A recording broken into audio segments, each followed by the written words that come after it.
Welcome to the Startup of the Year podcast, where each episode we showcase exciting new companies from around the world. This podcast is produced by Established, creators of the Startup of the Year program. Established is focused on helping organizations with their innovation, startup, and communication strategies. Thank you to our podcast sponsor, Silicon Valley Bank. Hello, everybody. This is Frank Gruber. We're back again for the Startup of the Year podcast. This is episode 5, and we just got back from Austin, Texas, where we were at South by Southwest hosting the Startup of the Year house and a day's worth of festivities. It's our 10th year in a row, and I've got a great group of hosts today. Let's just run through it real quick. We've got Jen Consavo, we've got Rich Malloy, we've got Lori Teal, and we've got a new guest today, Joe Corbett, all joining us from the Established and Startup of the Year team. And we're going to weigh in on the companies we saw pitching, our whole experience, and just give you an overview of everything South by Southwest as we just got back and we're in recovery mode. So how's it going, everyone? Great. Hey. Awesome. Yo, yo. How many people had 2 pots of coffee today versus 1? About 3. Raise your hand. So we're very caffeinated today because we got back last couple of days and we're all recovering from what was a long stay in Texas. But we had a good time, right? Everything was going good in Texas. Definitely. Right? And let's talk before we get going about some of the things we saw in Texas. Oh, there we go. We got to get in the spirit. This is I think this is Texas song, right? Frank always comes prepared. That's for sure. He does. It's fun. Everyone feel better about Texas now and getting in the spirit again? I'm not sure how this song makes me feel. I feel like I should be standing up and saluting Texas right now. That's a Texas song. Everyone's in the spirit of Texas now. All right. So today we've got let's talk about South by. So we had South by, we've got our house, we had festivities, we had 24 startups pitch and showcase through a day's worth of events on March 10th at our Startup of the Year house. We had great conversations with Andre Heeg from Sandoz. We had a 15-time author and Guy Kawasaki join us and share some insights about his new book, Wise Guy. We had got our top 5 startups down and had them pitch to a group of judges, which we had a great group of investors and thought leaders. We had Carol Lynch, the president of Sandoz, which was pretty impressive, as well as Lolita Taub from Backstage Capital, not to be confused with Backstreet Capital. We had Kimberly Bryant from Black Girls Code. We had Todd Klein from Revolution Growth, and we had Jesse Middleton from Flybridge. So we had a great group of people to kind of guest judge and share their insights and questions for the startups. But before we dive into the 24 startups and just the top 5 and share our insights, let's talk about South by Southwest. What are your big key takeaways, everyone? Who wants to go first? This is Jen. I'll go. So one of the things that a lot of people ask their first time about going to Austin is packing.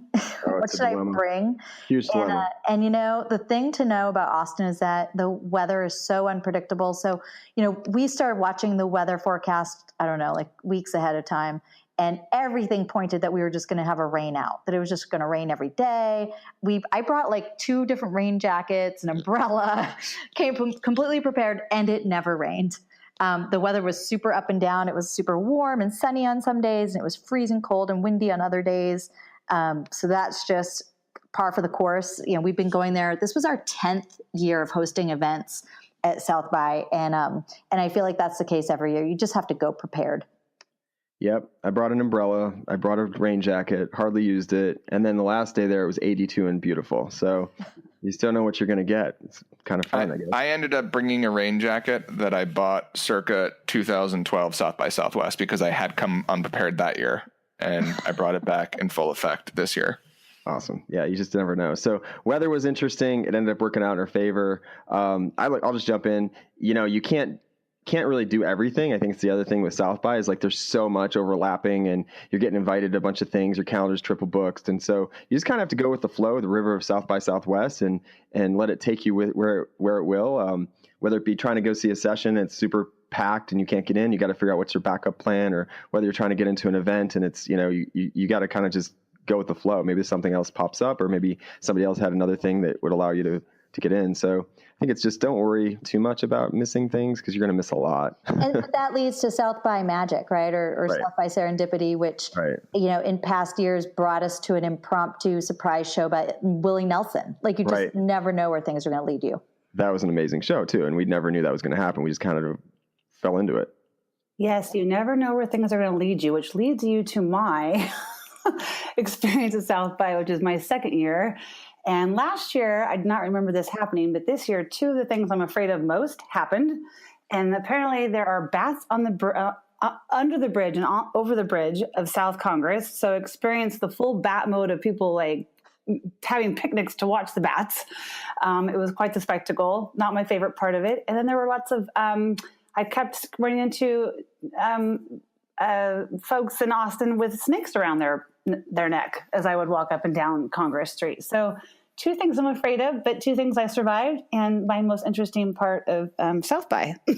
Good job, Lori. Way to go. Yeah. I guess that's part of the keep Austin weird, right? I mean, the fact that everyone loves watching the bats. Yeah. And it's The sunset. true. Like I saw so many snakes this year and I just don't get it. Yeah. No, I almost ran into a couple walking down. I didn't realize they were there. And they're kind of hanging off somebody, and it just got a snake in the face almost. And when there's a scooter coming really fast at you and there's bats and snakes, I'm sorry, it's not the best recipe. It's not the best recipe, which leads to probably Joe. Yeah, Joe, let's talk about your scooting. You're a good scooter. We're going to nickname you Scoot from now on. I don't know what you're talking about. Oh, that thing. My advice to you is don't scoot and scotch, which is what I did. I had a couple of scotches, got that liquid courage going, hopped on an electric scooter, despite my good buddy Frank here telling me that is not a good idea. And also there was an Uber pulling up as we speak, but I wasn't going to do it, but you didn't have to download an app. You just scan a QR code with your current Uber app, and most people have that app installed. So there was just no barrier to access, which is a problem if you've A, been drinking, and B, usually is always a problem because you don't really have a helmet nearby. So I did fall. I did hurt my elbow pretty badly. It's on the mend. There won't be any permanent damage, I think. So my advice is think twice before you get on two wheels if you aren't well experienced, sober, and wearing the proper gear. So we keep an EMT on the staff just to That's great advice. Yeah. No, I mean, we all saw the scooters. They took over Austin. I think I know there's similar situations in like other cities like LA and whatnot, but it's pretty amazing how quickly it took over. I don't remember the scooters last year, but if you got like a bunch of companies and a bunch of investors behind it, and these are billion-dollar companies all of a sudden, and it's pretty scary, actually. I almost got hit by a scooter a couple times.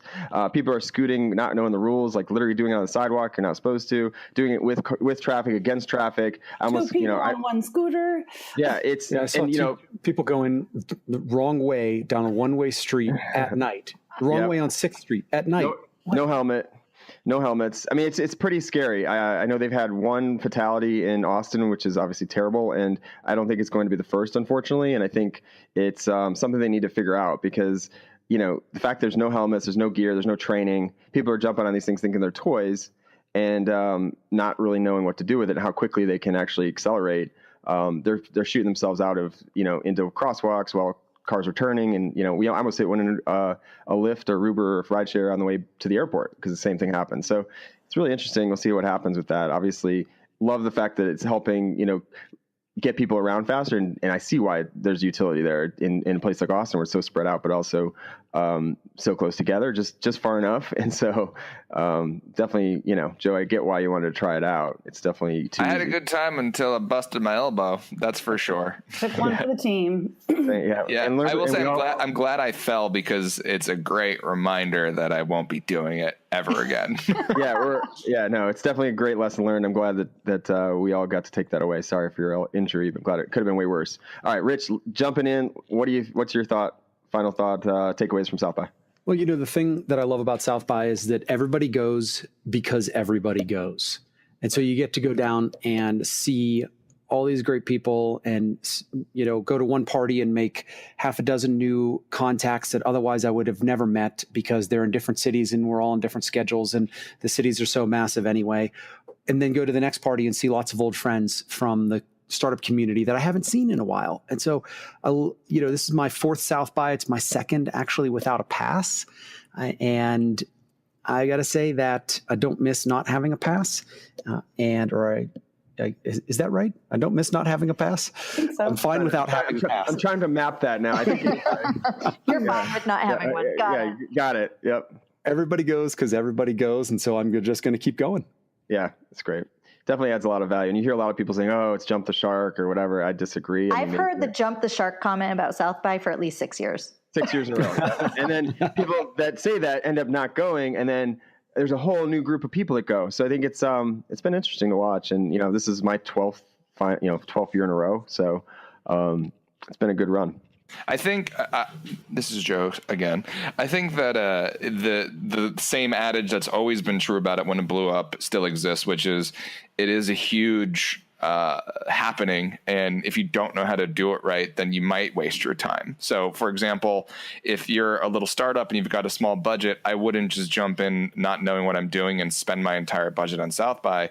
And I know this is going to be a little bit of a commercial, but I'd hire someone like us to tell you what to do and where to go. Otherwise you might spend a lot on a thing that you think is valuable and completely miss, your objectives. I've seen not only startups do that, but big brands. We've seen brands go in the wrong way, just not checking it out first, just diving in and saying, hey, we're going to put $500,000 in here, and then not come back because they didn't get the ROI they expected. And so I highly recommend that everyone go check it out, work with a group who's been there before, and figure out your game plan before you sink a ton of money into it. Right, and that's a great point, and leads into the two partners bigger partners we had this year. We had Eventbrite, we were working with, as well as Sandoz, both first time producing or doing anything at South by, and we helped guide them and create the experiences that they're looking for. So I think it worked out to their advantage. Obviously, they didn't have to figure everything out themselves. And NASA iTech first time at South by, right? Yeah. Can you believe that? Yeah. I think we had about 5 or 6 NASA chief technologists come down and judge a NASA iTech pitch competition. And we're very proud to work with them. We're excited to meet a lot of their partners as well. We got to see a rocket, an engine test. We got to see the engine fire. That was pretty exciting. Wait, where you were at someplace? So you went out to, there's a company, a startup. Yes, there's a startup kind of like a SpaceX. It's called Firefly. It's right in Austin. And they do much smaller payloads. So whereas like a SpaceX is shooting up big rockets with big payloads, this is a much smaller scale, still equally exciting, and is going to have huge demand. It's a pretty exciting startup to keep your eye on. Definitely. I bet Elon Musk has his eye on it. Yes, I bet he does. So at South by, I always try to see one movie and do one kind of music thing. And so this year, the music thing happened to be the last night I was there, and I went and saw DJ Jazzy Jeff spin and perform, which I couldn't tell you. It's very nostalgic, right? I actually don't know what he actually played. I don't know his music because he performed, right? And he was with, Fresh Prince of Bel-Air or whatever. So anyway, that was kind of interesting and more just like kind of fun. And then the other things, I always try to see a movie, and I wanted to see the Theranos documentary. Unfortunately, I tried to go a couple times. It was sold out. It was early. So I ended up seeing the next available movie, and I'm not even going to talk about what it ended up being because it's terrible. So sometimes the river doesn't actually work because the movie I ended up seeing was not worth seeing, and I wanted to walk out. So anyway, that's my story about that. But I did check off the box of seeing another movie at South by. So all right, let's dive into the startups. We've got 5 of them, the top 5 from our Startup of the Year program at South by Southwest. These companies all pitched in the morning and then at lunchtime, and then were voted in to be in the finals at the evening kind of afternoon pitch session, where they had longer pitches. They got to pitch to a different group of judges. They got some Q&A, and they were vying for the top couple companies. We're going to get fast tracked to our summit, our Startup of the Year summit and finals in October. And then there's also a cash prize, as well as opportunity for the top 3 to go on to the GES, which is the Global Entrepreneurship Summit, which is put on in the Netherlands this year in partnership with the U.S. State Department, right? So they offered some opportunity for some companies and entrepreneurs to head to that. So, all right, we're going to jump in. First off, we have Easy Expunction. Rich, do you want to share a little bit about this San Antonio startup? Absolutely. So Easy Expunctions makes it easy for you to have qualified criminal records sealed or expunged from your record. So this isn't a great opportunity for somebody who's trying to get back on their feet, who's done something dumb. It's an opportunity to reduce for the state for any state to reduce recidivism. So there's an impact angle to this. And what the normal process that you would go through is that you would hire a lawyer, and the lawyer would then have to go and fight this. But then that's not even enough. There are websites out there that are extortion websites that either maliciously or unintentionally sometimes that they'll first grab criminal records when they are published, but then sometimes they seek out these people to extort a payment from them, or other times they'll just don't bother to update their records. And so even if you were to hire a lawyer and have your record expunged, it may still exist on a publicly searchable website from a private business. And so one of their interesting secondary lines of business is that they sell this information to class action lawyers who go after these bad actors. And so you're able to very comprehensively have qualified criminal records expunged or sealed. And this is all within the law. And, we're not talking about major offenses here. We're not talking about federal, charges and big time things. We're talking about people that have had misdemeanors or had committed minor crimes, and that the time has passed and they've served their time, and it's time for them to have the opportunity to move on. They have a partnership with Goodwill. They also just raised an investment round on Springtime Ventures, where I'm a partner. We invested in their most recent seed stage round, and so happy to be a part of supporting that team. And most importantly, I think of all, maybe, is that it's a booming business. They did 70,000 in revenue just in the last week. And the company is just growing by leaps and bounds. I think this is one of those great opportunities to have an impact and build a real business. I think it was also interesting that I always go to the colorful commentator and the founder story. He shared on stage through one of the judges' questions that this all started because of a arrest he had in college, charges dismissed, but it was still on the record, and he couldn't afford an attorney, and therefore he wanted to expunge the record and felt empowered, and this is what then gave birth to easy expunctions. So I just thought that was an interesting point. And he's also an attorney, right? Isn't he also an attorney as well, I think?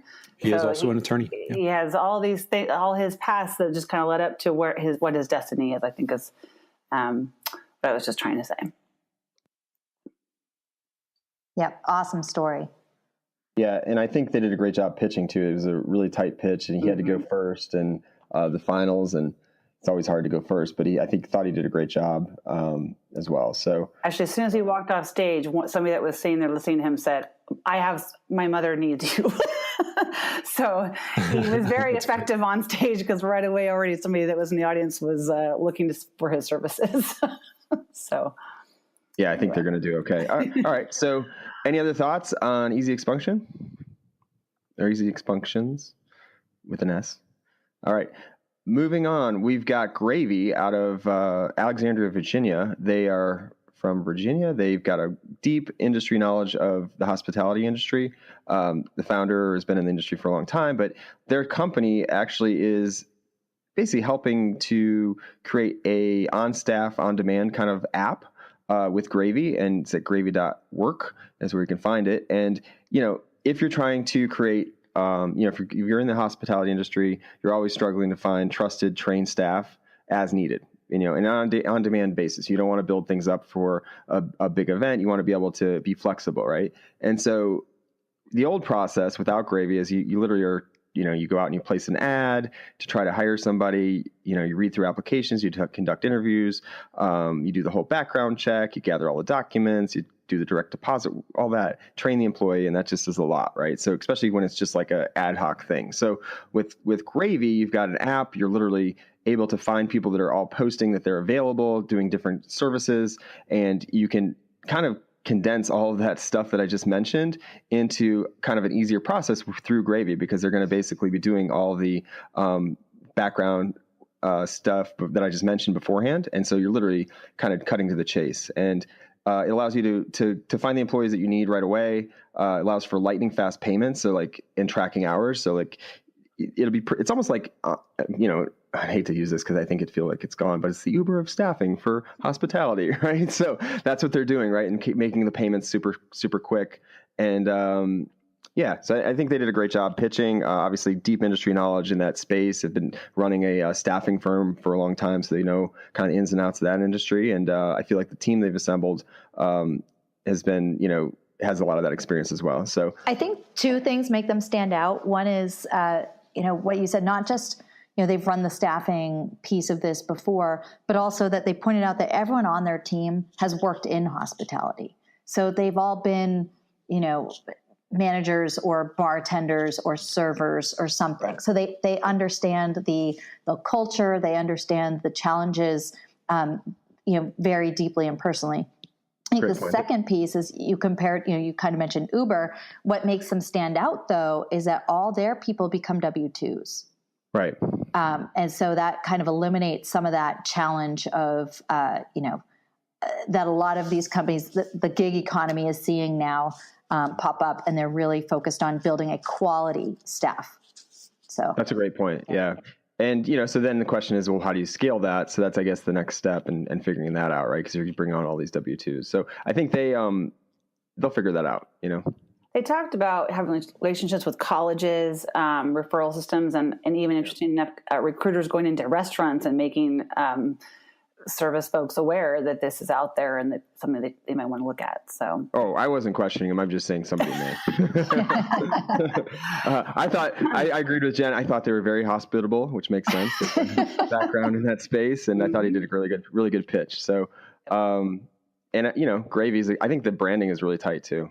Yes. Yeah, and I think again, with so many of these companies, you have to look at the team and the leadership, and they've got it on all levels. Their leader is super passionate about what they're doing.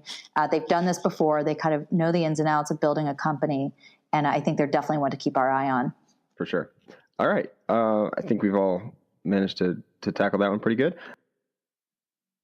Next up, let's see who wants to go next. How about we do Sxsw from Lagos, Nigeria. Sure. We've covered them before. Joe, do you want to jump in and give a little bit about this on supply chain management tool that is doing all the tracking? They definitely struck a chord with me because they're one of those startups that's on a mission for a reason that beyond the success of said startup. I believe the founder, her name is Vivian Waka. Did I pronounce that right? Anyone? Yeah. Right. So she was, right. I believe, in Kenya, about a month into one of her journeys there, and a colleague of hers ended up taking a fake malaria pill, which killed her. And you think fake medicine, hey, maybe it's just a sugar pill or something else, but this actually ended up taking her life, which is just awful. And this motivated Vivian to start this company. And what this company does is it verifies the quality and authenticity of medications and puts it through a controlled supply line. So right from major vendors like Pfizer and I'm not going to pretend like I know other medical companies. Pfizer's one of supplying medicine. So takes them directly from manufacturers, puts them to the MedSafe pipeline, and ends up putting them directly into hospitals, so they're verified. So they use a layer of technology to keep track of these things as they flow, and they also leverage the bulk buying and the relationships they have to get more affordable pricing in parts of the world that could certainly use it, even though it may feel like we could use that here because medicine seems to feel expensive anywhere you are. But their taglines of curated, affordable, safe, and quality is essentially the idea being people's lives aren't going to be put at risk by taking a medicine in a country where typically they don't have a means to finding high quality drugs.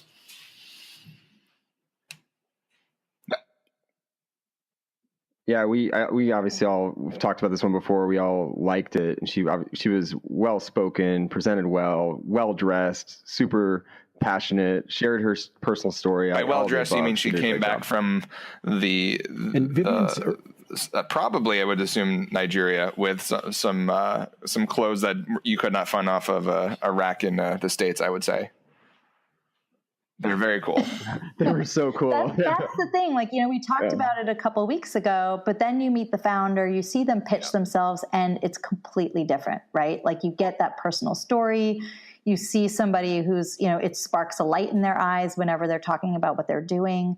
And yeah, just like Joe said, Vivian was just, everything she does is about this company, about saving people's lives. And she is, all these ideas for the future and where they can go. And it was just a pleasure to meet her. What really struck a chord with me was the one slide she had where it showed the pictures of the black market for medicine and pills and whatnot. And that's terrifying. I don't ever want to think that my pills are coming from some random dude selling it, in a marketplace.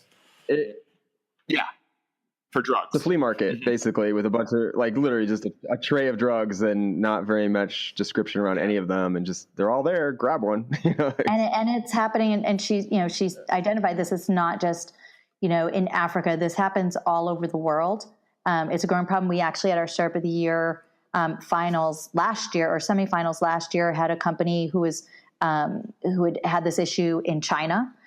His best friend had died. So, this is a common theme we're seeing pop up, and it's so exciting to see people tackling it because it's truly frightening. Definitely. And so we should mention this company came in third in this Startup of the Year at South by Southwest. They were the second runner-up. They're going to go over to ticket out to the Netherlands in June for the Global Entrepreneurship Summit. And obviously we're going to continue to follow them along. All right. So next up, Hera Health Solutions out of Memphis, Tennessee. Take it away, Lori. Hey, Hera Health, which is, drumroll, was our runner-up at South by this year. Founder Adicula Matthew did a great job pitching. They specialize in the research, development, and commercialization of long-term treatments through biodegradable implants. The product itself is called Ucontra, is a product name. It's patent pending with FDA-approved materials, but it does still need FDA approval. And the idea is that there are obviously lots of different ways of contraception out there, but the biodegradable or the implants are becoming more and more popular. But when you go to remove the implants, not so good on many cases. In fact, there's one hospital that's had over 600 lawsuits in just 2 years because of the dark side of removing the implants and it not going so well. So Adicula has decided that the way to solve this would be through biodegradable contraceptives, implants to begin with. And he is looking to bring that to market and making it a real difference so that you don't have to worry about it ever being removed.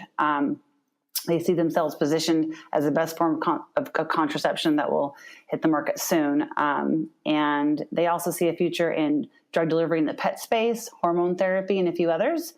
They have a pretty impressive advisory board, of which he also noted some interest from Bill and Melinda Gates Foundation knocking at his door recently. So they're currently raising $1.25 million, 70% there. So that's exciting. And just a couple of other loose change in there. And his main focus for distribution is he's been working a lot with the OBGYN network and nonprofits such as Planned Parenthood to be able to start to see traction once they are ready to actually launch their product. And that's MedSafe. They're impressive. Sorry, not MedSafe. I'm so sorry. That's Hera Health. I apologize. It's okay. We knew what you were talking about, but no, they did a great job. Founder did a great job pitching at both, obviously both times he pitched, and just really brought to light a real problem. And it was interesting to see Carol Lynch's reaction and slash questioning around it. She's, the president of Sandoz. So I think that, that line of questioning and his responses helped, put him in that runner-up spot here at the finals at South by Southwest. Mm-hmm. Yeah, and I also think his photos of what those botched removals actually looked like. Oh my God! Yeah. If you want to know what it looks like, I can take a picture of my arm now and send it over to you. It was horrible. No, it was just terrible. And I think, like Lori mentioned, there are other types of implants and things where you would see similar issues.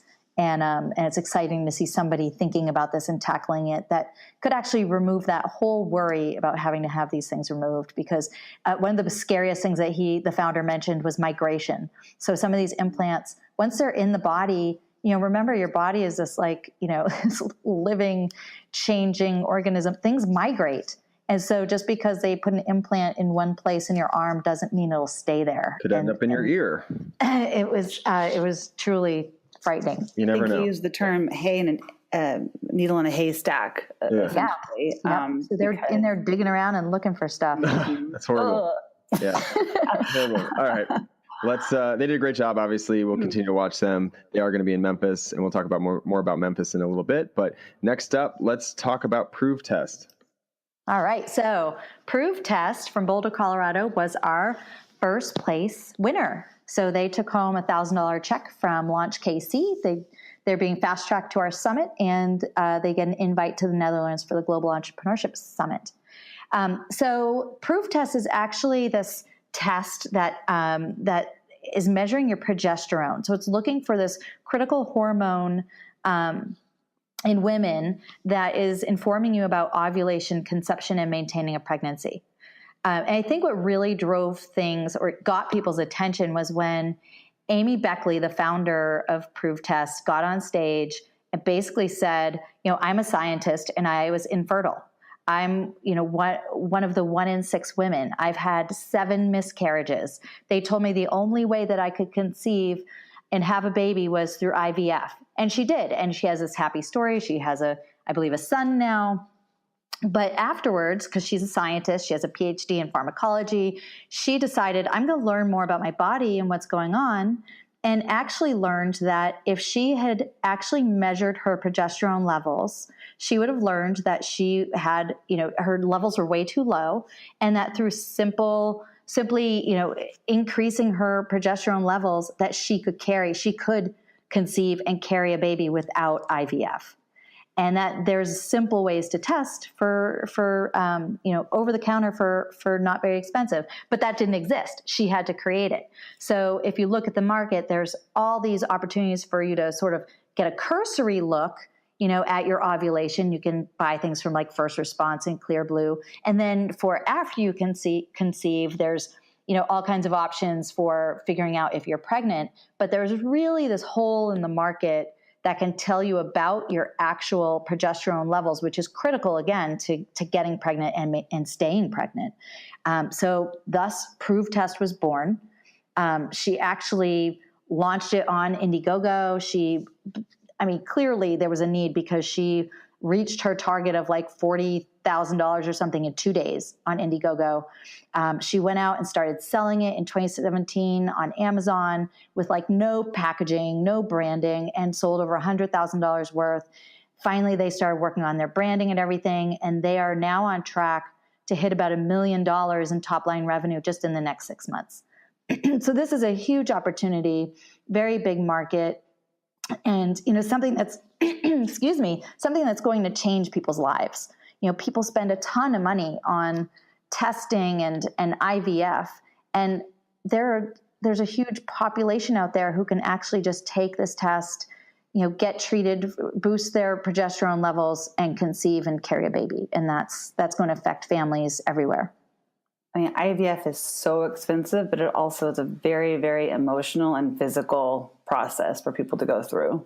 Right. So I think this definitely is going to be a step in the right direction to hopefully reduce some of those folks, some of the turmoil that they go through, right? Want to be able to have children. Yep. And just understanding more about their body and the process, and And I think one of the other things that really got people excited, maybe in particular our judges, is that they actually have a patent attorney on their staff.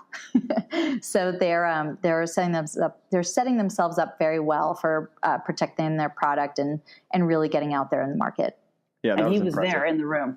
Yep, he's part of the team. He's wearing the t-shirt and helping, obviously with a lot of other things too. But I thought that the pitch was really well done. Obviously, the story is super compelling. we all on paper thought this was interesting. Obviously, wouldn't have made it to this far, but then to see her pitch, I think it just rose above everyone else's. Even though everyone did a great job, she did a really good job sharing it and has a really powerful story. So I think it's got a huge opportunity and market to go after, and the fact they're already selling, I think, made judges excited. Very. And you can tell, so their CMO has a lot of experience with consumer branding. And that really comes through when you look at the whole package now, and sort of the transition from their first product to where they are now. It's evident. They're really polished. They're serious about making this thing a success. And I'm really excited that they're a winner, that they'll, go on to our summit, and excited to see where they go. Yeah, definitely. So they're fast tracked to our semifinals at our summit. They're going to also, they got a check. It was a big check, like large size, for $1,000 from Launch KC. So that should cover some of the expenses and time to get out there to South by. And then they also got a chance to, they're going to be able to go to the Netherlands for that summit that the State Department's pulling together. And I would just say a footnote to give them a shout out. Check out their website, PROOV Test. You can, like you said, like Jen just mentioned, you can buy today their product, and it ranges from $39.99, which is very affordable, to $89.99. So if you're interested in checking it out, I highly encourage you to do so. Great. Any last thoughts on Proof Test? All right. So moving on, what do we have next up, gang? We're going down to NOLA. Is that right? What's going on at NOLA? Woohoo! We've got Drumline going on. I think we've got. Nice. We're not messing around here. We're going down to InnoConf, and we're going to have 50 startups for the startup of the year, right? So we're getting ready to, if you're a startup, you want to be a part of this new conference that's taking over New Orleans with, there's going to be music. It's Jazz Fest, everyone. It's going to be a lot of fun. I just want to dance. I want to join that second line, not that drum line. It is Friday. Okay. Did I say drum line? I meant second line. Yeah, that was a slip. Oh, I know you were going with the scooter joke. So anyway, drum line. Yeah, there we go. Now they're just flowing. But yeah, so we're gonna be in New Orleans. It's gonna be April 29th through May 2nd. InnoConf is a new conference down there. It's gonna have a bunch of startups there. We're gonna have a lot of innovators, thought leaders, investors. There'll be some talks. I mean, the idea here is actually to replace what was down there already. Collision had been down there the last couple of years. Collision Conference moved up to Toronto. This new conference sprung out of the local entrepreneurial community and movement. And it's, we're working with Revelry down there, and they're helping get this off the ground, as well as some other partners that are helping support it. And we're excited to be working with them. So this is our first year. And so if you're a startup that wants to have a potential for another fast track to our finals, and you're in the region, or even willing to jump on a plane, you should come down. Our actual events will be on the 30th of April and the 1st. Is that correct? Did I make that right assumption? Or April 30th. Yeah, April 30th. So April 30th and May 1st. So we'll be down there with pitches kind of similar to what we did at in our old conference, Innovate Celebrate, which is now going to be called rebranded, which kind of leads into the next thing we're talking about. So definitely fill out the application, startupofyear.com, go to apply. We're seeing a lot of folks come through. We'd love to have your company involved if you're interested, and it's an opportunity to connect with more investors, more exposure, more fun, and jazz, right? Because we've got the second one. Anyone can apply, but particularly if you're in the Gulf region, we really want to hear from you. We want to discover all of those amazing companies who are, all across the Gulf region, and really shine the light on what's happening. Louisiana, Alabama, Florida, Texas, Mississippi, we want you. I thought that was going to be a song. Apply today. Don't procrastinate. Don't wait for the deadline. Apply today. Oh, yeah. What is the deadline? Does anybody have the deadline in front of them? The deadline is March 22nd for InnoConf. So Apply today. Apply today. So there's potential we could get you in a little bit after that, obviously, a little wiggle room, because this might not be out, this podcast. I'm so nice. Well, we want to find the best of the best, and everyone's got an opportunity, but obviously we're sticking to trying to get to that date so we can get the invites out and everything. So definitely mark your calendars for that April 29th through May 2nd. It's basically the week between both Jazz Fest weekends. So if you like jazz, you could go the week before, you could stay after and go to Jazz Fest. All those are opportunities. But that leads it to the next kind of announcement. We actually have the semifinals from that, the companies that are in the semifinals are going to be picked and fast tracked from South by Southwest, from our application pool, and from InnoConf. So we'll pick a couple different companies to come on to our summit, which is now going to be called Startup of the Year Summit. And it's going to be in a new place. Drum roll. Oh, that's not a drum roll. Somebody else have a drum roll? So yeah, there we go. Drum roll. Drum roll. Where's it going to be? Does anybody know? I think we need to cue some music here. Of course. Of course. It's going to be in a new location this year. We're working with the folks down. Where is this? Memphis, Tennessee. Yeah, we're going to right off of Beale Street. Hopefully it's not raining. So anyway, you guys get the point. We're going to be down in Memphis, Tennessee, working with our friends down at Startco. We had Eric Matthews on the podcast when we did our CES Tiny House episode. Well, we connected with him, and I've been talking to him for a while now, and it all came together. We're now going to be moving this down into Memphis, Tennessee, October 15th and 16th. So mark your calendars for that as well. Obviously, we're going to be focused on getting our 100 companies down there to share their stories and pitch, and for a chance at $100,000 of potential investment, as well as other prizes similar to our last few years when we've done our big conference. And we're excited about it. Anybody want to share anything else I missed? I won't be scooting in either of these locations. I pretty much muted the crowd. Yeah, scooting's not allowed anymore. I'm not sure when this podcast will be aired, but an extra shout out to Startco coming up on the 17th, actually St. Patrick's Day. Yep.